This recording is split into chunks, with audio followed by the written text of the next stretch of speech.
Hi there, this is Dennis Velco, and you're listening to another episode of OutBüro Voices, where we have engaging conversations with LGBTQ professionals, entrepreneurs, and community leaders from around the world. And today we're going to have a very interesting conversation. And if you would like to up your leadership skills, and if whether you're an entrepreneur or professional in either capacity, make sure you stay tuned. And along the way, if any kind of interesting thing piques your curiosity, be sure to, in whatever application that you're on, down in the comments below, write your questions or comments. We'd love to hear from you either way. Our guest today is Kevin Hunting. Thank you so much for joining us today, Kevin. Thank you. I'm really excited to be here. And like you said, I'm all about leadership. So I can't wait to share more with you about what that actually looks like and means. Oh, well, we will jump right into it. But I always like our guest to start off with just a few moments talking a little bit about your background and then what kind of led you into this. I like to have that little bit of history for context. Absolutely. So I have spent majority of my time, my corporate time in large Fortune 500 companies. And I've worked in areas like e-commerce, digital marketing. I did a lot of social media management, and these were for brands like Banana Republic, GE, Gap Inc.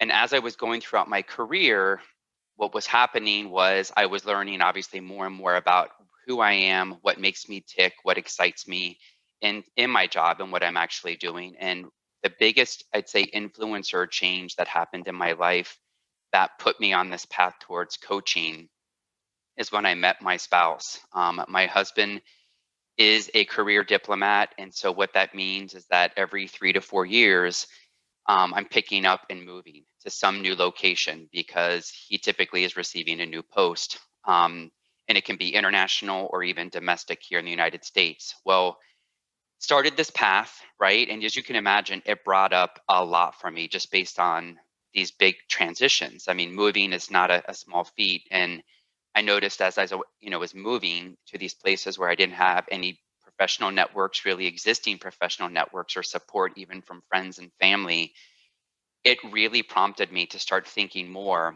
about my professional life, what my career meant to me, what did I want my career to be?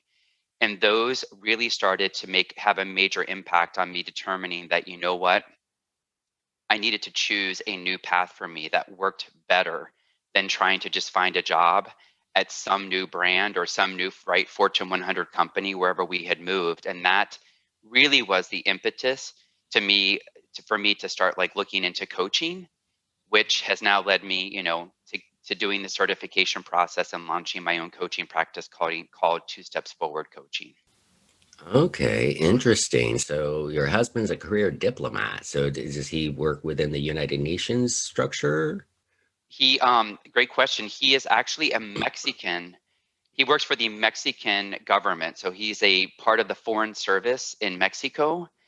And it's very similar to the United States or any other consulate or foreign service type of a role, in that he represents basically Mexico globally speaking.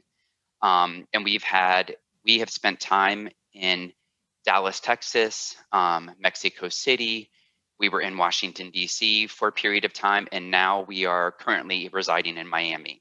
And so we've been all over the place. And as you can imagine, it's been full of some amazing experiences, and it's also been full of a lot of, I'd say, tough experiences as well, both testing my professional life and also my personal life, because it takes a lot of compromise to make things work when you're just sort of having to readjust, right, every 3 to 4 years. Oh, well, I can definitely relate to that. In a past career, which I've mentioned several times on the show, for about 14 years, I used to have to travel 70 to 80% of my time and typically or relocate. So Wow. during that time period, the longest we lived anywhere was 2 years. And it was tough on my husband at the time, as he doesn't like change. He likes very regular. You can tell the time of day just based on what he's doing, because Right. he's a, I mean, doom, doom, doom, doom, doom, creature of habit, which is good for some folks, and it was good for me for a while. So very, very interesting. And, also I've not on any of the shows so far today, or so far. So this is the first time I think I've been able to share this concept of mine. And that is, when you do, now you were, because of your husband having to move, so you had to figure stuff out, a new way of Hmm. life.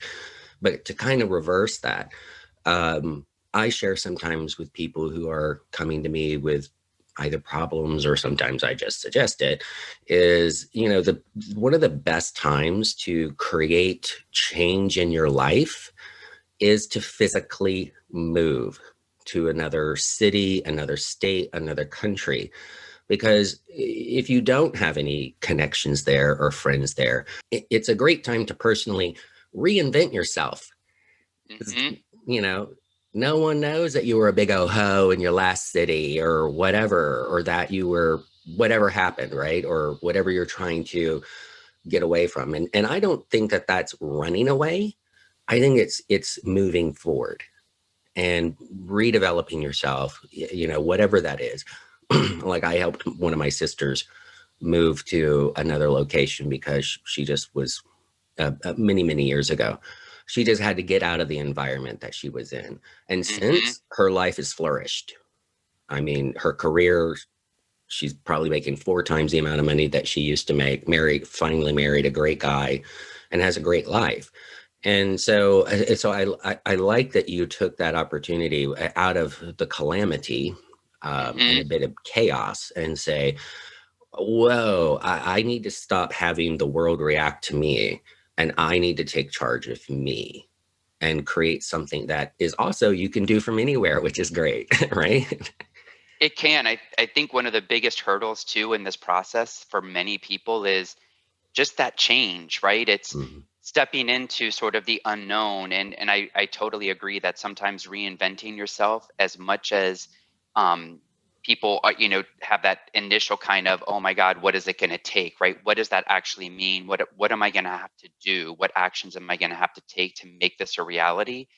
And I think it's that distance between knowing that sometimes that change is going to bring up a lot within us. And when I say a lot, it's those types of thoughts and thinking that wants to keep us playing, staying where we're at and sort of protecting ourselves. When if you take that leap, as you mentioned, and just are able to work past that and step into what the possibilities could be by either moving or leaving a job. That's a big thing for many people, is just leaving a job for another job, or leaving a job to start your own business. Those can be some of the most powerful, engaging, and energizing moments when you start to move past the fear. And I think that's one of the biggest hurdles that even I experienced. There was a lot of anxiety in that my first move, leaving my corporate job, leaving a corporate space that I loved. I worked for Gap Inc. at the time, and it was a great environment. I could be out. I was proud. There were other LGBTQ members as a part of the organization, and they are so pro LGBTQ. And so for me, it did bring a lot up for me, and it's what you said. But I think that's the piece where people get really hung up and sometimes pull back, is when they sense like, oh my God, I'm afraid, or it's really that fear of the unknown. Um, and so that's what I think is a really big piece of this puzzle that, hopefully you can step into. And if you're struggling with that, definitely you should, be pursuing someone that can help support you along that path. Absolutely. And, I'd like to pause for just a moment. And again, kind of ask our audience out there, have you had to move for your work, or is there a place, or do you feel stuck in where you are? And what do you think is maybe holding you back? Is it the fear of the loss of comfort? Do you think if you physically move, it's going to be tough finding friends? Whatever it might be. Let us know down in the comments, and we would love to engage with you and have other viewers and listeners engage with you. So let's trust, Kevin. Let's now kind of talk really about your coaching. I think we're starting to hint on it, but Hmm. let's kind of delve in and talk about the type of coaching you do, and then we'll take it from there. Okay. So I am the modality in which I work, because there's so many different modalities of coaching that are out there, is what's called core energy or energy leadership. And the basic premise of this is that each and every one of us tend to be operating with 7 different levels of consciousness in any given situation, context, interaction in our day-to-day lives. And that doesn't just mean your professional life, it also means, in your personal life as well. And what tends to be the focus here is you get a fundamental understanding of where you actually are showing up energetically speaking, or consciously speaking. And so the idea is working with leaders to help build that awareness and emotional intelligence that allows them to sort of tap into what would be called higher levels of consciousness, which actually results in more effective leadership. It results in basically more effective leadership, overall satisfaction, productivity, a lot of those different KPIs that are so important to, business settings, and especially large corporate settings. So that is the basic premise. It sounds a little metaphysical because of the concept of energy. But what's interesting is, an example I can give you is level 1 is considered a victim mentality. And as you can imagine, if you just say that word, right, someone who is operating and is staying in that level 1 space with their thoughts, their emotions, and their actions, typically their life is happening to them. It's not happening for them. And so again, it's a very it's sort of a powerless place to be. And so the idea, right, is as you move up these levels of consciousness and understand how you are showing up, you're able to sort of tap into and understand under what moments and what situations you can show up differently. And it makes it, again, much more effective when it comes to being a leader and leading teams or organizations. Sure. If I could interject there, it's also becoming conscious and aware of yourself, Correct. your feelings and emotions, and all of those feelings and emotions are energy. We're all energy. Hmm. Every cell in your body is energy, and we radiate a magnetic field. And there's also, lots of science behind all of that, guys. So again, Absolutely. we've talked about these stuff in other episodes. And if you're looking for this for your personal relationships, check out the interview that I'm going to put a card up here with Stephanie and Jennifer. They kind of similar concept, but they work with relationships, and even relationships with yourself.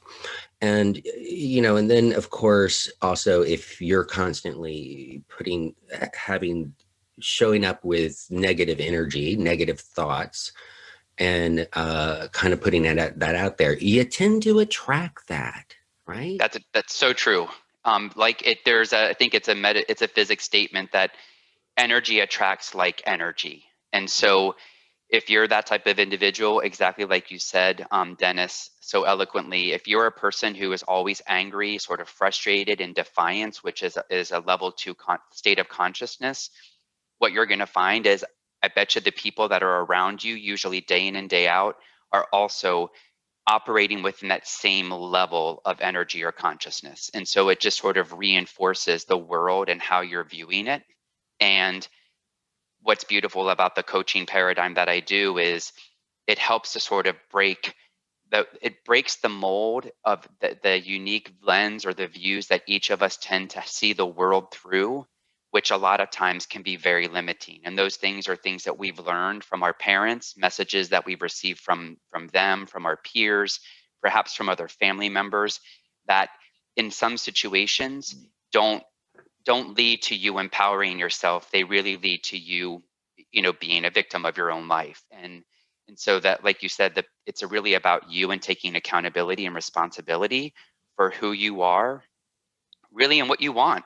It seems simple, but the work to get there is really where that's where most people um, tend to focus. And it's not easy. It's work, like anything, right? It's work. I think a great example, just recently, Dennis, which probably you've seen on the news, is you saw Simone Biles basically back out, right, from the team. I think it was from the individual team medaling at the Olympics, and part of that, as you could see, is stemming from her mental state of being, which was her thoughts and where she was mentally, which didn't allow her to proceed. And I think it's her honoring herself in that space and recognizing that that's where she is. That's really beautiful and powerful as well as that.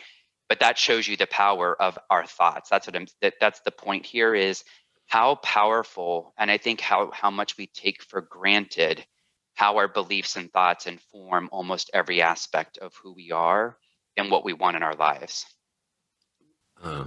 Very good. Appreciate that explanation. And just if we could kind of maybe put some practicality to this for just a moment for our audience, um, COVID, right? Mm, It's affected a lot of people's careers. It's affected a lot of people's personal relationships, and it's affected a lot of businesses. It's affected mine. Maybe give us some thoughts, because I'm sure that there's others out there again whose businesses have been impacted. Fact, their yes. relationships have been affected. They weren't used to living with each other 24/7 hours a day, right? And now they realize, oh my God, I really don't like you anymore, or whatever happened. But those are facts. There's feelings and brought up. But keep it in, let's just kind of, because you're not a necessarily a relationship coach, but on the business and the professional side, looking at COVID, because I imagine that that's a lot on people's minds. So what maybe in your practice has that come up, and how did you help people kind of reframe that? I think that the biggest piece is, you're absolutely right that this past year has brought up a lot for so many people. And on both ends of the spectrum. So if you wanted, to classify it for many people, as you mentioned, Dennis, people were able to step in, understand kind of what was actually happening, whether you're a business owner or you're in a professional work environment and a job that you're feeling. People, I think, for the first time, started to understand themselves better because of COVID. I know that sounds like an odd statement to make, but because this disrupted things in such a way that people really, like you said, either had to think differently, had to understand, how am I going to keep things going, right, in my business or in my job? And we're able to think, I would say, more creatively, is basically what it is. Looking at, well, what are some other opportunities, right?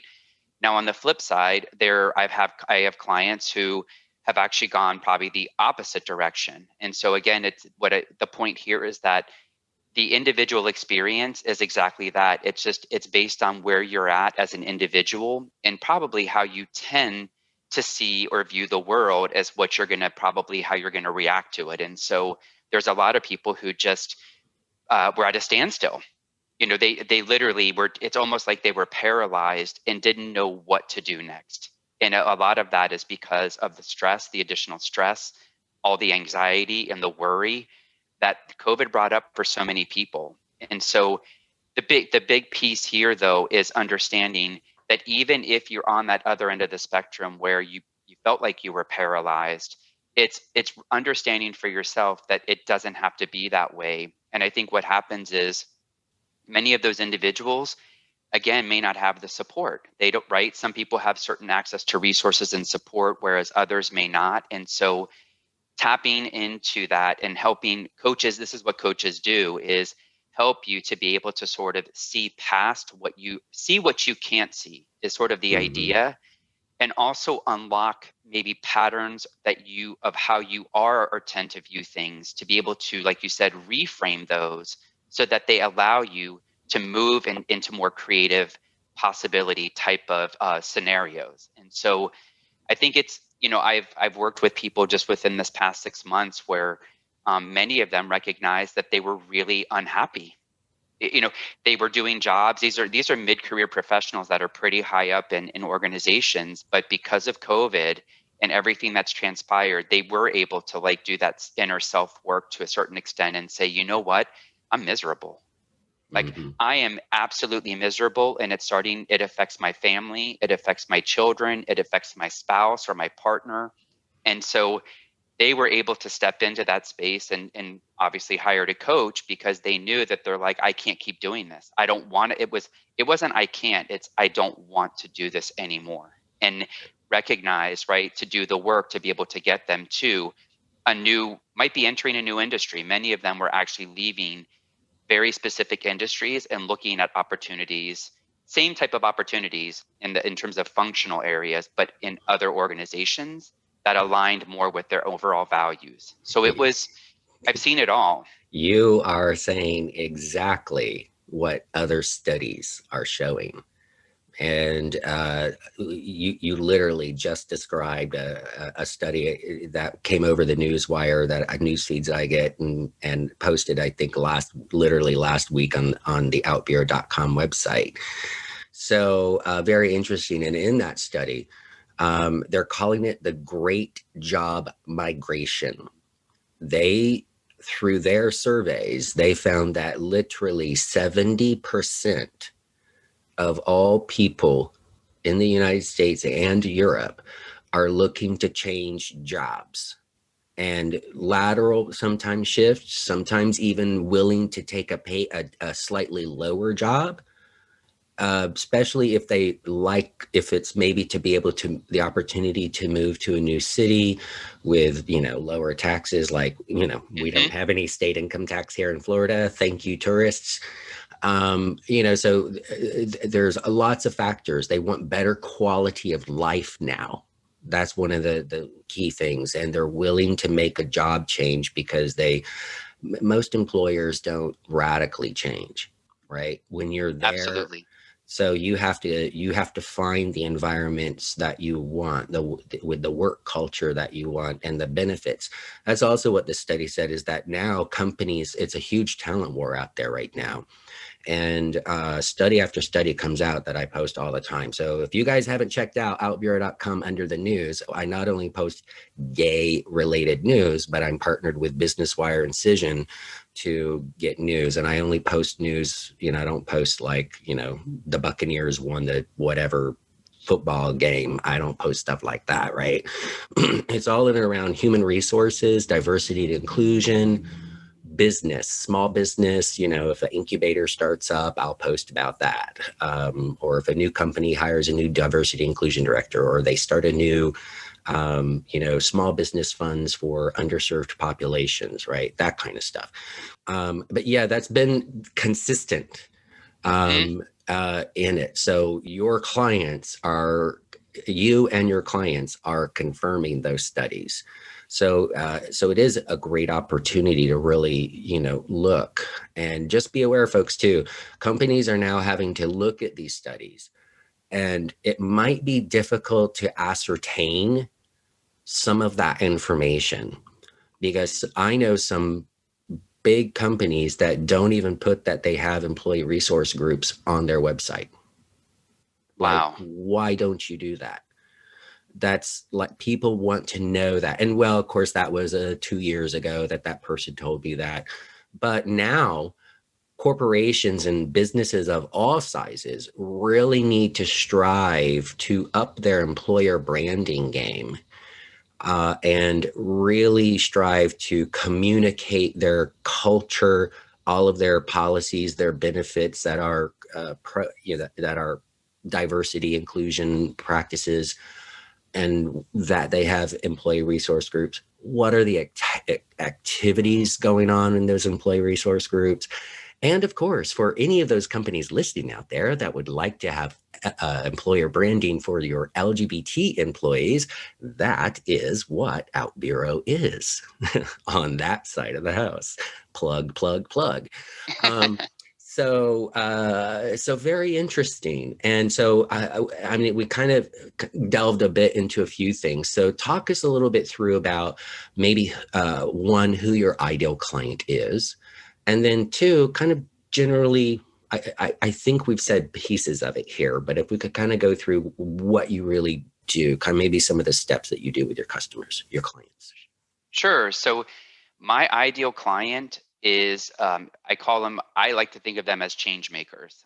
So I like to deal with pretty dynamic change makers, social entrepreneurs, anyone who is looking to make a positive impact in the world. I help these individuals and the organizations that they may be leading to really maximize their leadership potential so that they can elevate their impact. And so the idea, right, is that the two go hand in hand.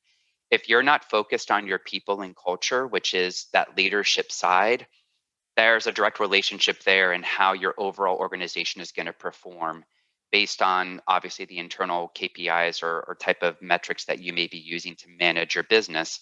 And so I love people who are pushing the envelope. I love people who are playing sort of on the edges, if you will, whether it's around innovation and technology or again social causes. I That's where my heart kind of beats, and that's what I really am passionate about, is aligning myself with those individuals.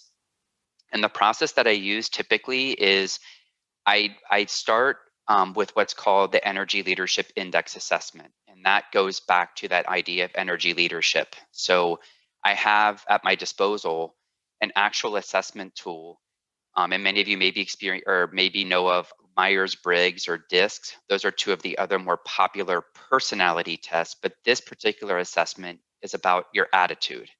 And so what it measures is how you really are showing up across those 7 different levels of consciousness in your day-to-day work and life, and then also how you tend to react when you're under stress. So that's the basis that I usually start with almost every client, and that can be done at an individual level, or I can do it with groups, teams, senior leadership teams. It really is a pretty flexible tool.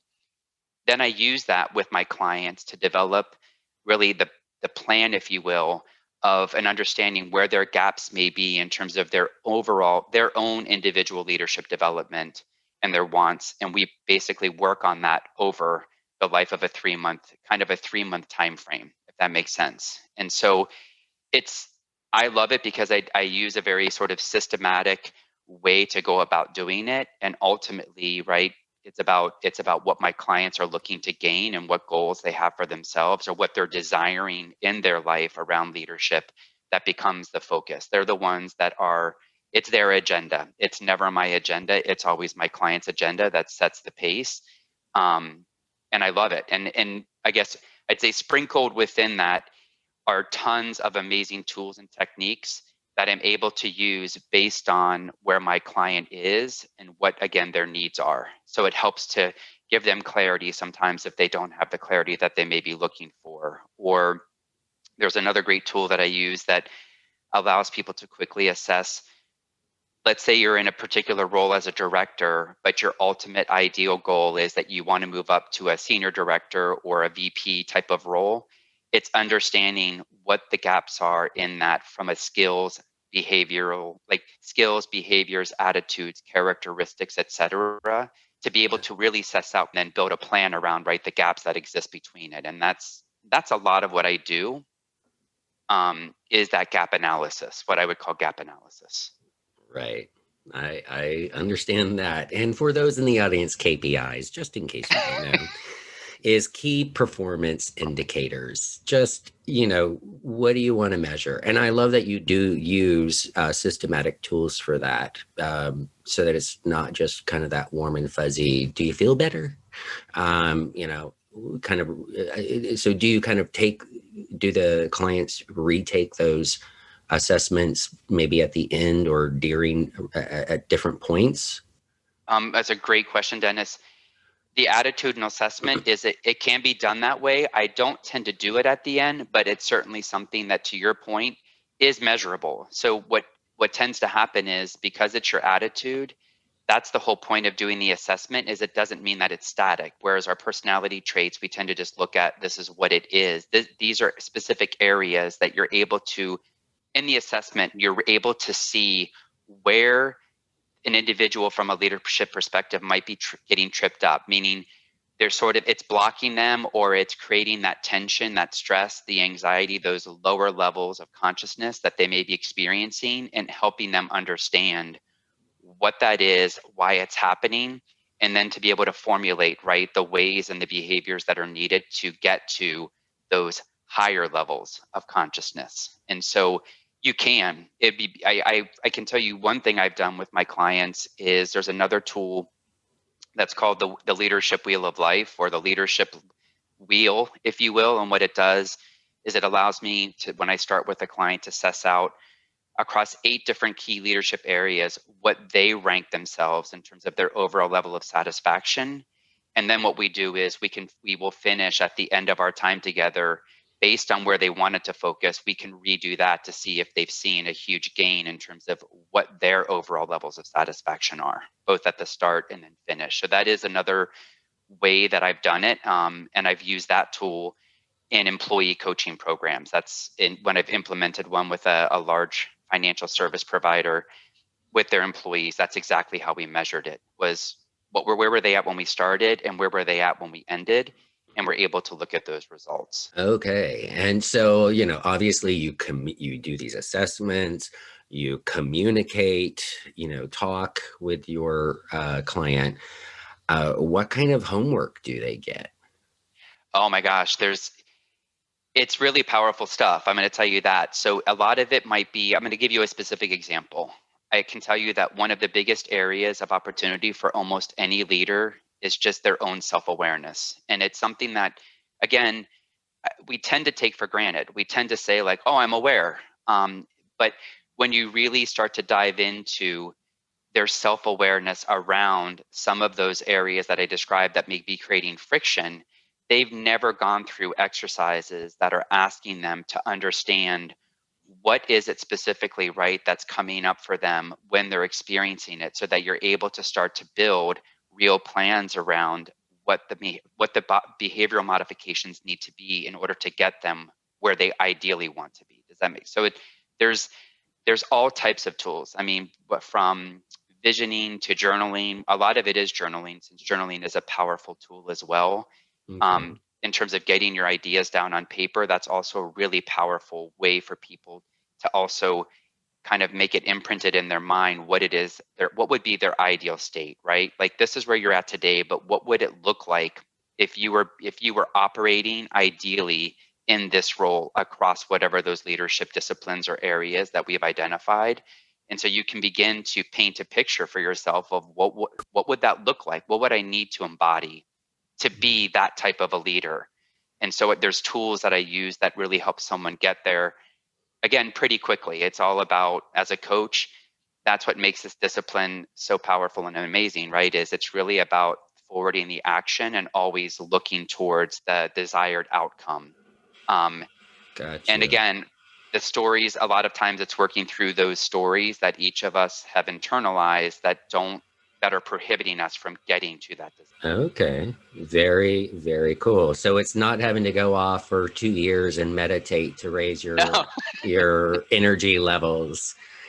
But I imagine some of that mindfulness might yes. incorporate some level of meditations or other activities.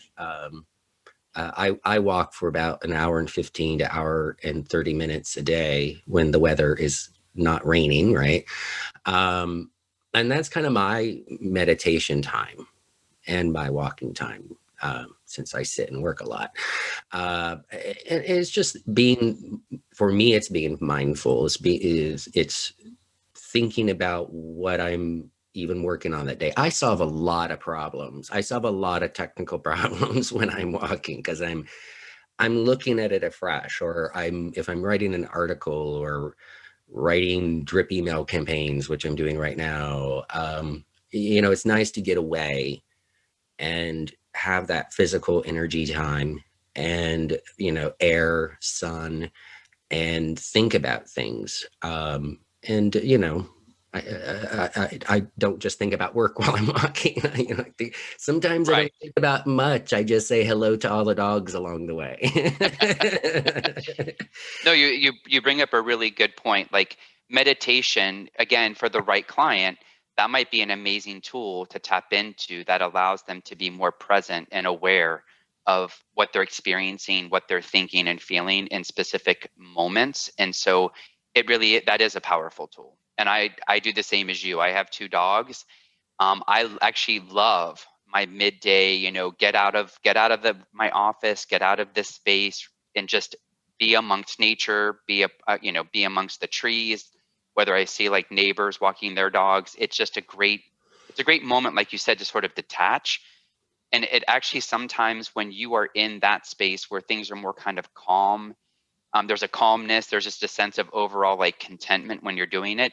It's when actually ideas come to us. So it's a great way, like you said, to sort of iterate. I love the idea of iterating because so many people want things to be like perfect the first time. And I'm like, well, if you were doing this right for the first time, what, could it ever be perfect if this is the first time you're trying something new? And B, there is there is no definition of perfect. I always love to ask my clients who are these type A perfectionists, what is your barometer? What is your measurement that it's perfect? How do you measure that? And again, the answer nine times out of 10 is there is no there is no measurement.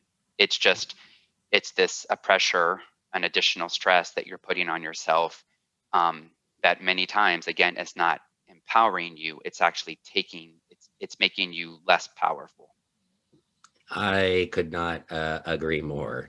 If folks have been around me for any time, they'll know I'm tenacious, I'm persistent, I'm opportunistic, and I am a shoot, ready, aim. I Because, especially if you're an entrepreneur, a budding entrepreneur, startup, etc. And I used to be for a little while a software product manager. Gotcha. So you had to manage, what's a first out? What can you get? It's not going to be perfect. It may have bugs. It's not going to give, everything that you ever conceived of, because if you try to do that, number one, it's overwhelming, right? Totally. You have to break things down and do things in iterations and get something done. And I have a saying that I've said many times, and I think it is perfect for this, and that is magic and miracles can happen when you believe and you take action.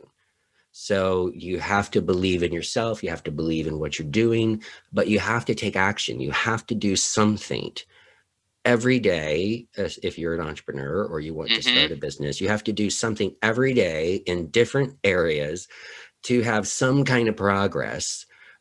Because one, then you get the one you are making progress on something. You might not be done yet, but look what I've accomplished today. And you're getting that satisfaction of having completed it. You then have something to look at. Oh, well, I did all that yesterday, but you know what? I'm going to go and I'm going to reword those things on your website, right? Or whatever, on my marketing plan or whatever. But if you don't get it down, if you don't do it, it's all just staying in your head. And then that creates uh, stress. Mm-hmm. So yeah, for me, my head always goes, and so what I do, luckily, I learned that as a Scrum Master. Ooh, doesn't that sound sexy? Doing my software product development management, and that's just simply where you use Post-it notes to write down just enough information that it'll trigger your memory, and then you can rearrange it if an idea is no longer valid or doesn't fit the current pathway that is now going on. You simply take it off the wall, throw it away, right? Or Mm-hmm. take it off the table. But it also, I have found it helps me sleep because I get so many ideas across so many different spectrums of from marketing to technical to the data imports I have to do to that technical support person that I need to contact, or whatever. And I just find it's releasing to simply jot it down. And yes, folks, I don't kill trees. I also use an app on my phone. Um, just to set myself those kind of thoughts, ideas, and reminders. And I think, I'm just a company of one right now, but I think it helps me stay focused and stay mindful, because otherwise you get monkey mind. Mm-hmm. And that it can be debilitating in itself, right? As this Oh, yes, idea of it can. you lose focus. You tend to lose focus, and then it affects, like you said, your ability to at least have an accomplishment, right? Something that you were able to get done. One small thing. That's the thing too. Like I think a lot of times, I love what you just said, Dennis. How many people just try to look at the bigger outcome as like the ultimate goal that they're after, and that becomes so overwhelming versus breaking it down and understanding that yes, that might be my ultimate ideal goal, but I have to start somewhere. And I love that idea, like you said, that some days it might be just the smallest thing that you can do that's going to inch you closer to that. And then there might be days where you're feeling on right, you're so energized, you're feeling confident, you're feeling fearless, and it might be a bigger step that you're able to take. And it's just but it's constant movement, like you said. And the only way that things happen is through action, which that is the foundation of good coaching. It's right. Otherwise, it's just ideas. They're just thoughts. They're just this thing that we desire in our lives, but nothing. If you don't do something differently, then nothing will change. It's everything's going to stay exactly the same. You're going to be feeling exactly the same. You are going to be where you are, and that actually creates, as you mentioned, even more stress because you start beating yourself up. You start judging yourself in the process, and so I love what you just said, because that's sort of the essence of coaching, of what you just described, is this inching towards that ultimate goal and taking action. Awesome. Well, and and again, folks, because of as kind of wrapping into some of the parts of our conversation is, I have shared this before, but again, I'll share it here because I think it's pertinent. And going through life change, COVID, you heard us talk about how 70% of people are considering a job change. So utilizing that Scrum Master methodology with the Post-it notes and so forth, and you can use a whole sheet of paper and just whatever, but go or 3x5 cards. Go to the dollar store and pick up a couple packs of those. So whenever I was starting the concept of OutBüro, I had just ended a 17-year marriage, from my husband. I was remodeling a house in St. Petersburg, which was very good therapy, doing all the drywall and the new flooring and ripping out bathrooms and kitchens and stuff. Great therapy if you can do it. But the last 3 months, what I did is I took a break every day for between 30 minutes to 60 minutes, sat down on the living room floor with my Post-it notes and my colored pens. And I didn't want to go back to my old life of my old career, traveling, like we mentioned early in the episode. And I didn't want to go back. And I needed to work on me, because I have been in a 2, a 9, and a 17-year relationship. And I think I was maybe the longest I was single between them was 8 months. And so I wanted to really assess me. What is up with me? I'm getting into these, not happy relationships, staying in them for way too long, beating myself up, beating them up, not physically. But so I started to say, okay, how do I want this next chapter in my life to go? So I started thinking, I want a mobile online business. I want to be able to go anywhere.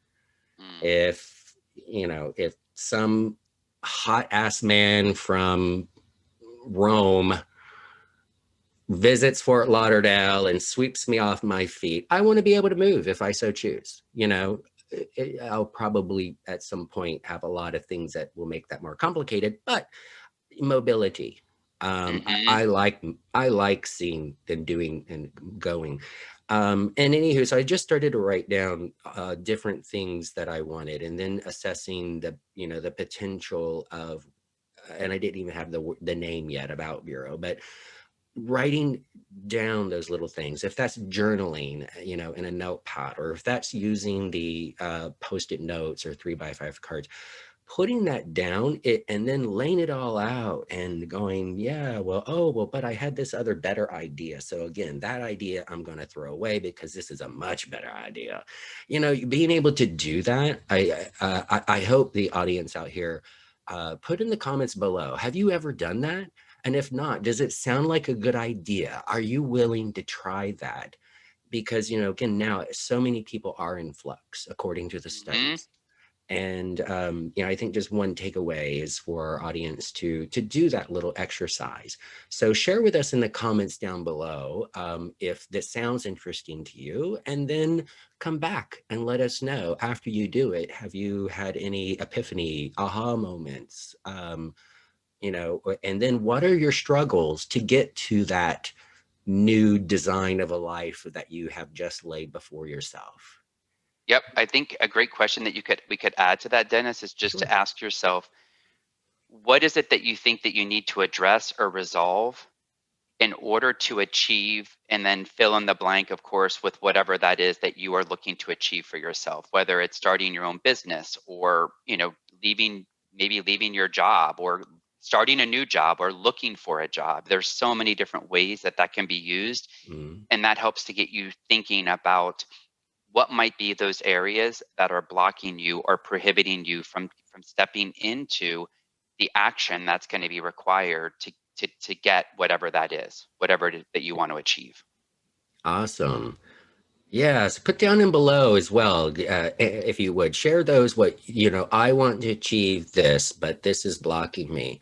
Because also maybe some of our other viewers might be, question, why is that Hmm. blocking? Why is that blocking you? That's, that certification course that you need to get that is $100. You know, Correct. you might not you might not have that extra $100 right now, but put $5 away each paycheck if that's all you can afford, and set a goal. I love that. Like, break it down into its pieces, and like you said, in 7 months, you may not be able to take that exam and get that certification at this moment. But if you work towards it, like Dennis is saying, put $10 away every month. Well, in 10 months, I'll have the $100 that's necessary so that I can reach that goal. And I'll tell you, in the process, you're going to feel energized, because it's a sense of fulfillment and achievement, as you had mentioned earlier, too, that is going to happen because you are working towards something that you want for yourself. Absolutely. Well, I know we're coming up here on our time. So, is there maybe anything that we didn't get an opportunity to chat about through our casual conversation that you'd like to share? No, I mean, I feel like it's it sounds so serious too, but a lot of times this isn't, I mean, it's not like surgery that we're talking about, but this is your life. And so to me, that's why I do take it seriously, is that, these are people's professional lives. And I guess the message I would want to put out there for everyone is, you deserve, right? You deserve whatever type of professional job, or again, job, if you want to launch a business, you deserve that. Everyone really, I think, is, sometimes we play down what our dreams are, but you do deserve it. And so, and getting there can be fun. It can be enjoyable. It also is a lot of work. It's not something that just happens overnight. So that's it. I think it's Absolutely. know that, what, this is something that you can have. It's just something that's going to take a little bit of effort and some planning to get there. Absolutely. And, there are, books and there's videos on YouTube and so forth. And, it's all good to do as much learning and so exploration on your own as possible.